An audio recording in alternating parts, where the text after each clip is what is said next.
In today's video, I'm going to teach you how to add downloadable documents on Wix. Adding downloadable files is a great way to share things like PDFs, brochures, forms, or guides directly from your website. I'll walk you through the entire process inside the Wix editor, step by step, so you can follow along on your own screen. First, make sure you're in the Wix editor for the site you want to edit.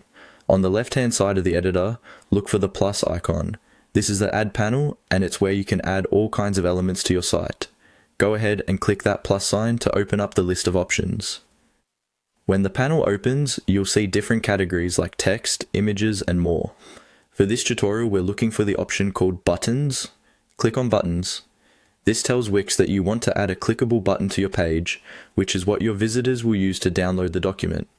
Inside the button section, you'll see different button styles and types. Look for the specific section called Document Buttons. These are pre-configured buttons that are designed to be connected to a file, such as a PDF or other document, so visitors can download them. Choose a document button style that fits your design and click to select it. The button will appear on your page. You can drag it to wherever you want it to sit in your layout.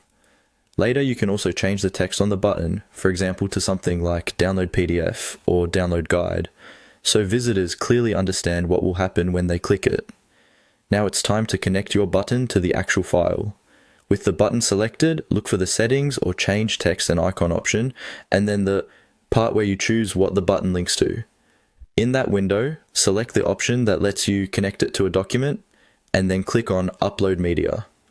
The media panel is where all your site files live. To add a new document from your computer, click on Upload from Computer. A file browser window will open.